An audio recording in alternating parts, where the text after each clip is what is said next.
Welcome back to my YouTube channel. आपने तो next part देख लिया होगा। अभी इस पार्ट में जानते हैं क्या होगा। चलो स्टार्ट करते हैं। वीडियो स्टार्ट करने से पहले लाइक करो, सब्सक्राइब करो। चलो गाइस।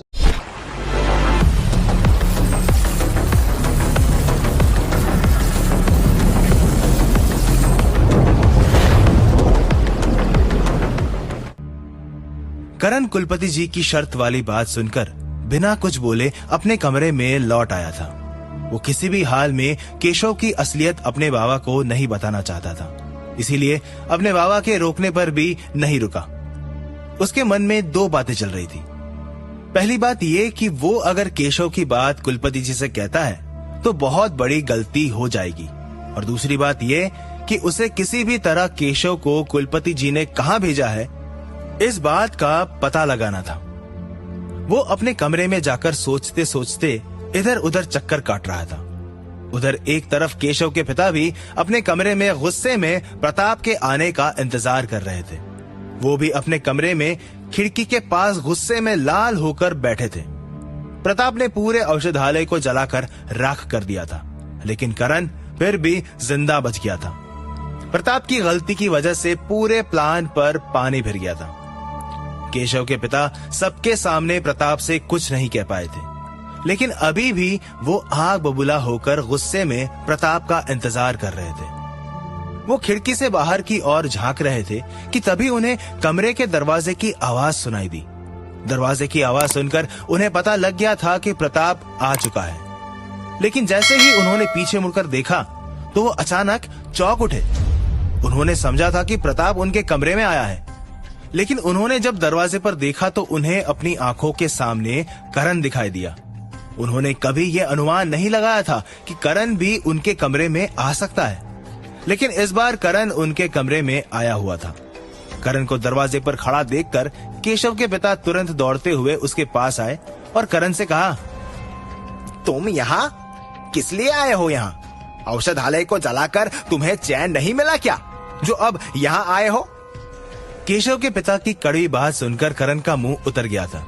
वो ये सोचकर आया था कि केशव कहाँ गया है ये बात उसके ताऊ बता देंगे, लेकिन उसके आते ही केशव के पिता ने उसे कड़वी बातें सुनाना चालू कर दिया। करण को अभी तक ये खबर नहीं थी कि उसे मारने के प्लान में केशव के पिता भी शामिल है। वो अपने ताऊ की कड़वी बातों का कुछ जवाब नहीं दे पाया और मुड़कर वापस बिना कुछ बोले जाने लगा। करण को इस तरह बिना कुछ बोले हुए वापस जाता देखकर केशव के पिता ने उसे रोकते हुए झट से कहा, क्या हुआ करण, बिना कुछ बोले ही वापस जा रहे हो? जब कुछ बोलना ही नहीं था तो फिर आए क्यों थे?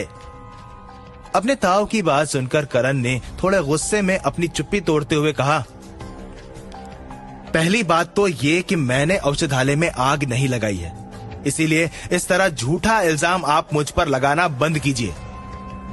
करण को अचानक गुस्से में देखकर केशव के पिता थोड़े शांत हो गए। उन्होंने फिर धीमी आवाज में करण से कहा, ये बात बताने के लिए आए थे कि तुमने आग नहीं लगाई है। अगर यही बात बोलनी थी तो वहां सबके सामने ही बोल दी होती।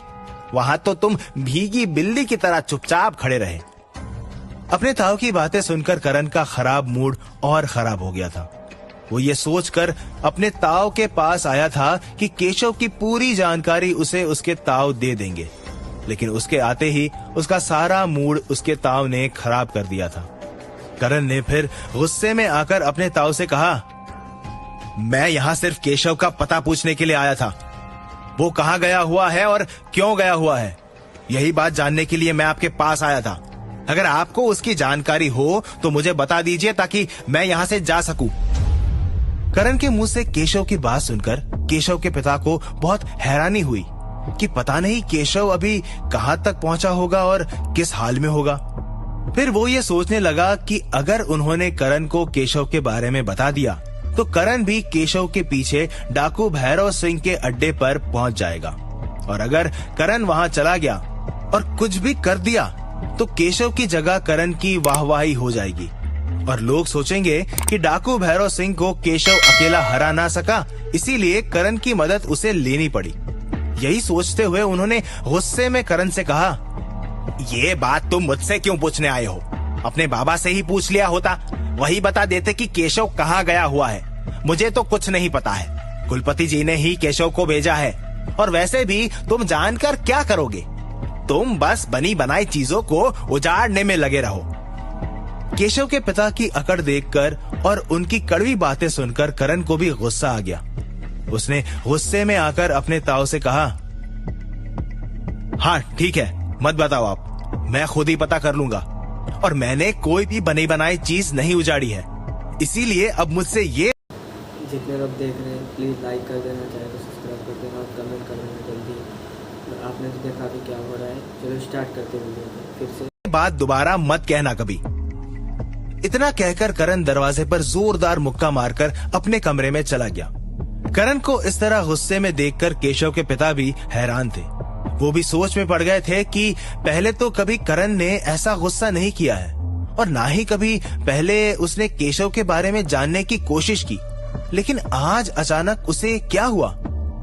करण के जाने के बाद केशव के पिता गुस्से में लाल होकर अपना सिर जमीन में गड़ाकर कुर्सी पर बैठे बैठे प्रताप का इंतजार कर रहे थे। एक तरफ प्रताप ने बहुत बड़ी गलती कर दी थी, और दूसरी तरफ करण अभी उन पर गुस्सा करके चला गया, इसीलिए उनके दिमाग का पारा हाई हो गया था। तभी प्रताप केशव के पिता के कमरे में आता है और केशव के पिता की कुर्सी के पास आकर खड़ा हो जाता है। प्रताप कुछ बोलने ही वाला था, लेकिन केशव के पिता प्रताप को जैसे ही नजर उठाकर देखते हैं, वैसे ही वो गुस्से में कुर्सी से खड़े हो जाते हैं और प्रताप को कॉलर पकड़कर उसे दीवार की तरफ धक्का दे देते हैं। प्रताप कुछ समझ नहीं पाता कि उसके साथ क्या हो रहा है। वो कुछ बोले उससे पहले ही केशव के पिता उसका कॉलर पकड़कर गुस्से में कहते हैं, बेवकूफ आदमी, तुम्हें कुछ अक्ल है या नहीं? तुम अन्न ही खाते हो या घास खाते हो? हमसे बहुत बड़ी गलती हो गई कि जो हमने ये काम तुम्हें सौंप दिया। अरे इडियट इंसान, औषधालय को जलाने से पहले ये तो देख लिया होता कि औषधालय में करण है या नहीं। ऐसे कैसे बिना सोचे समझे तुमने औषधालय जला दिया? केशव के पिता गुस्से की आग में जल रहे थे। उनका गुस्सा देखकर और उनकी बातें सुनकर प्रताप का पसीना छूट गया था। उसका पूरा शरीर पसीने से भीग चुका था। उसने कभी नहीं सोचा था कि केशव के पिता उस पर इस तरह से बरस पड़ेंगे।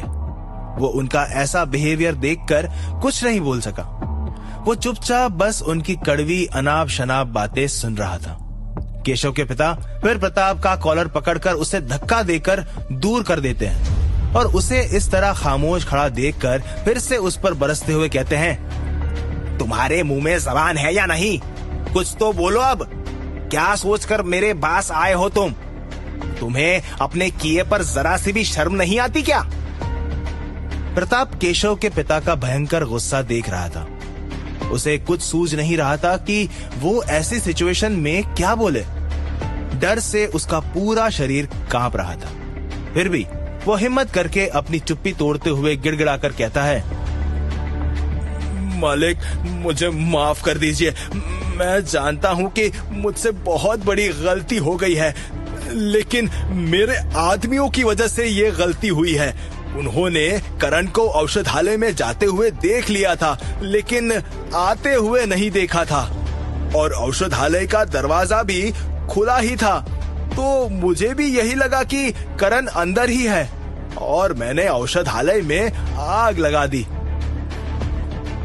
वो मैं कुछ नहीं जानता। तुमने बहुत बड़ी गलती कर दी है, ऐसी गलती जिसकी कोई भी माफी नहीं मिल सकती। तुमने करण को जिंदा छोड़ दिया, वहां तक भी ठीक है, लेकिन केवल औषधालय को ही जला दिया। ये सबसे मूर्खता का काम किया है तुमने। करण जिंदा बच गया, इस बात का मुझे इतना दुख नहीं है, लेकिन तुमने करण को भी जिंदा छोड़ दिया और औषधालय भी जला दिया, जिससे कितनी अमूल्य औषधियां भी जलकर राख हो गई है। ऐसी गलती जिसकी कोई भी माफी नहीं मिल सकती। तुमने करण को जिंदा छोड़ दिया, वहां तक भी ठीक है, लेकिन केवल औषधालय को ही जला दिया। ये सबसे मूर्खता का काम किया है तुमने।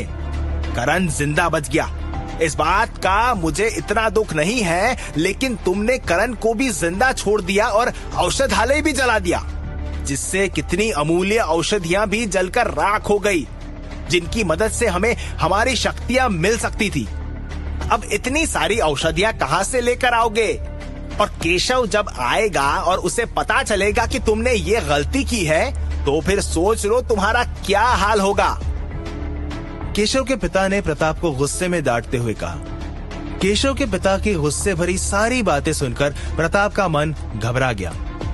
उसने केशव के पिता के गुस्से को तो सह लिया था, लेकिन उसका मन ये सोचकर घबरा रहा था कि जब केशव वापस आएगा और उसे ये बात पता चलेगी तो उसका क्या हाल होगा। प्रताप बुरी तरह फंस चुका था। उसने अपने जीवन की सबसे बड़ी गलती कर दी थी। उसे चारों तरफ अंधेरा ही अंधेरा नजर आ रहा था। उधर करण वापस अपने कमरे में चक्कर काटने लग गया था। उसे भी कुछ सूझ नहीं रहा था कि वो क्या करे। वो केशव के बारे में पता लगाने के लिए केशव के पिता के पास भी गया, लेकिन उसे कुछ भी हासिल नहीं हुआ था। उल्टा केशव के पिता ने करण को कड़वी बातें सुनाई थी। करण को कोई रास्ता नहीं मिल रहा था। वो बहुत ही बेचैन हो गया था। उसे केशव के बारे में जानने के लिए बहुत ही ज्यादा तलब लगी हुई थी। करण के सामने उसके बाबा ने भी एक शर्त रख दी थी। करण को केशव के पिता ने इसीलिए केशव के बारे में नहीं बताया ताकि करण वहां जाकर कुछ कर दे और गांव वाले केशव के साथ उसकी भी जय जयकार ना करने लग जाए। और कुलपति जी ने करण को केशव के बारे में इसीलिए नहीं बताया ताकि वो केशव के पीछे डाकू भैरव सिंह से लड़ने के लिए ना चला जाए। आखिर क्या होगा आगे अब? करण किस तरह केशव का पता लगा पाएगा? क्या करण केशव का पता लगाकर डाकू भैरव सिंह के अड्डे पर जा पाएगा, या फिर करण को केशव के आने तक केशव का पता नहीं लग पाएगा? करण क्या करेगा ऐसी सिचुएशन में? जानने के लिए सुनते रहिए रुद्राक्ष रक्षक, आपके अपने पॉकेट एफएम पर। अभी एपिसोड में तुमने देख लिया होगा क्या हो गया। अभी नेक्स्ट वीडियो आएगी जल्दी, आप जल्दी कमेंट कर देना, मैं जल्दी लाऊंगा। कभी कभी लेट भी हो सकता है, प्लीज़ गाइस एडजस्ट कर लेना। और मेरा आवाज़ आ रहा है कि नहीं मुझे बताओ, और मेरा फेस अच्छा लगा कि नहीं। नेक्स्ट वीडियो में आपने ज़्यादा बोला नहीं, मुझे इतना कमेंट नहीं किया। अभी इस वीडियो में एपिसोड में बोल देना जल्दी, प्लीज़ गाइस। बाय। और चैनल को सब्सक्राइब, लाइक।